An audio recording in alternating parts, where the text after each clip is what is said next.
بسم الله الرحمن الرحيم الحمد لله والصلاة والسلام على رسول الله وبعد إخوة الإيمان السلام عليكم ورحمة الله وبركاته. Donc nous avons un passage de la sourate Al-A'raf dans lequel je voulais attirer votre attention car il est en lien avec le mois de Ramadan,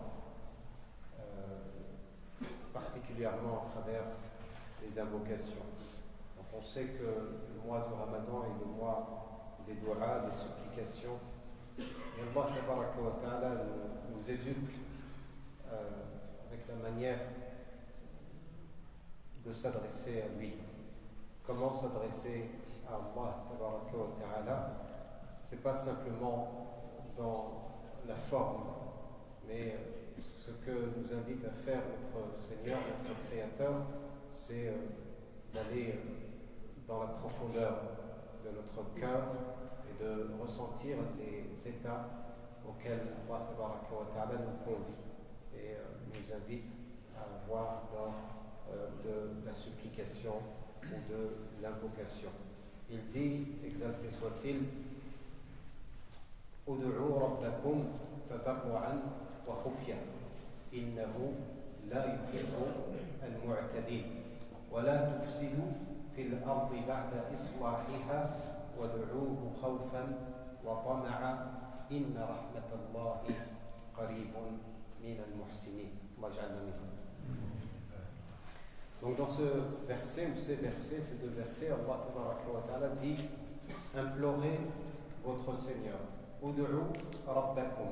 Et le mot Rabb, il est bien évidemment chargé de sens profond qui dénote la bienveillance à l'égard de ceux qui vont s'adresser à lui.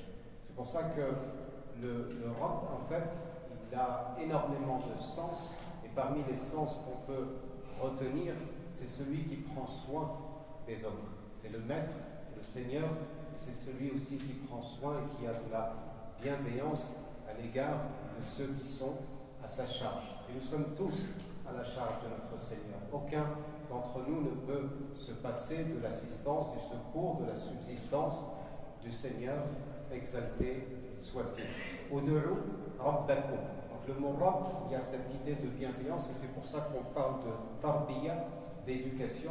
C'est de prendre soin des enfants, de les élever, de les amener à une certaine maturité, une certaine autonomie, mais bien évidemment, à l'égard de notre Seigneur, nous ne pourrons jamais avoir notre indépendance, nous serons totalement et nous resterons totalement dépendants de notre Seigneur et nous ne pouvons nous passer de ses bienfaits, de ses générosités. Ud'u rabbakum tadarru'an. Tadarru'an, c'est l'état dans lequel Allah Tabaraka wa Ta'ala veut que nous soyons quand on s'adresse à lui, et quand on l'implore et quand on le supplie. Tadarru'an, c'est-à-dire avec une profonde humilité. Soyez humble au moment où vous vous adressez à Allah Tabaraka wa Ta'ala. Ayez un cœur qui ressent justement cette profonde humilité quand on s'adresse à Allah. Parce que celui qui est doté de cette humilité a quelque part une connaissance de la grandeur d'Allah Tabaraka wa Ta'ala qui ne fait que accroître justement cette humilité. C'est pour ça que Allah dit dans le Coran Karim Innama yakhsha Allah min ibadihi al-ulama. Ceux qui craignent véritablement Allah, qui sont-ils? En fait, ceux qui ont le plus d'humilité devant Allah, ce sont les savants. À mesure que ta connaissance augmente, eh bien, tu deviens de plus en plus humble devant Allah Tabaraka wa Ta'ala. Ud'u rabbakum tadarru'an wa khufya. Et également discrètement, où on peut le traduire secrètement. C'est-à-dire dans l'humilité la plus parfaite, c'est-à-dire du point de vue de l'état du cœur, mais également du point de vue de l'expression.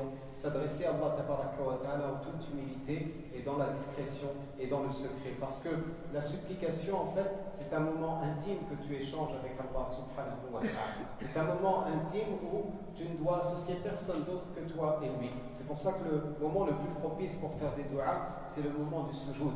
Le moment où, voilà, tu es seul, tu es dans l'intimité et la proximité d'Allah tabaraka wa ta'ala. Ud'u rabbakum tadarru'an wa khufya innahu la yuhibbu al-mu'tadin. Dieu n'aime pas les transgresseurs. Dieu n'aime pas les transgresseurs. Et tout de suite après, il nous dit وَلَا تُفْسِدُوا فِي الْأَرْضِ بَعْدَ إِصْلَاحِهَا. Et ne semez pas le désordre, la discorde sur la terre, alors que Allah tabaraka wa ta'ala a tout établi dans l'ordre. Tout est établi selon les normes de la création divine et de la perfection d'Allah tabaraka wa ta'ala. Malheureusement, il y a des gens qui pensent qu'il suffit de venir à la prière, à la mosquée, de jeûner, de croire, etc. et de ne pas avoir le comportement qui suit.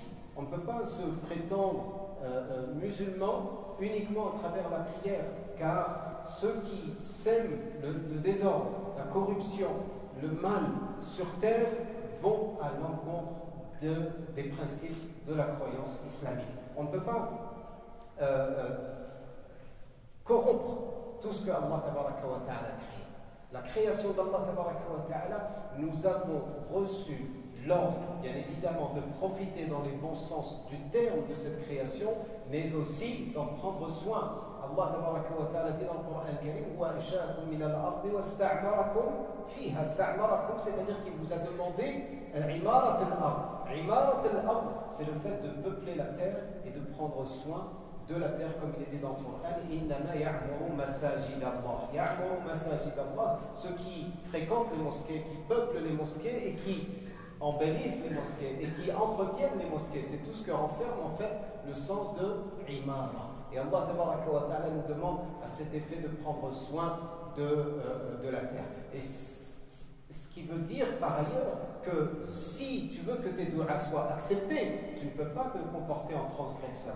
Tu ne peux pas te comporter en tant que corrupteur, que quelqu'un qui sème le désordre et le trouble sur la terre. C'est incompatible avec l'état d'humilité auquel nous appelle Allah tabaraka wa ta'ala. وَلَا تُفْسِدُوا فِي الْأَرْضِ بَعْدَ إِصْلَاحِهَا وَادْعُوهُ خَوْفًا وَطَمَعًا. Il revient sur la notion d'invoquer, de supplier Allah tabaraka wa ta'ala avec deux autres notions.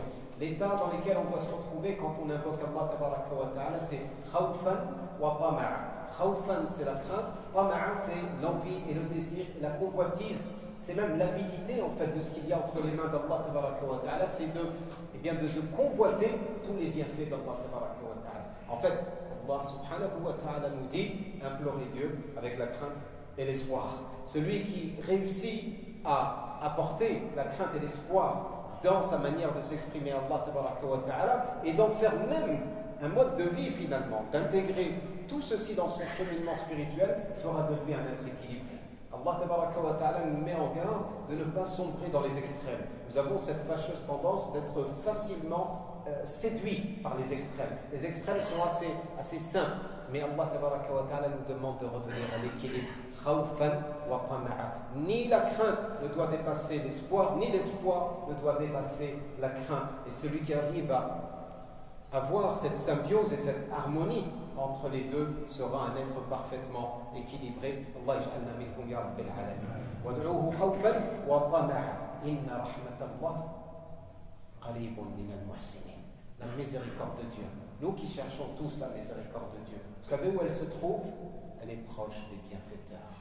Elle est proche des bienfaiteurs. Ceux qui s'inscrivent dans cette ihsan, dans l'ihsan, ceux qui développent justement la qualité de l'ihsan, la bienfaisance, la bonté, la générosité, l'excellence, la perfection, c'est ce que veut dire al-ihsan.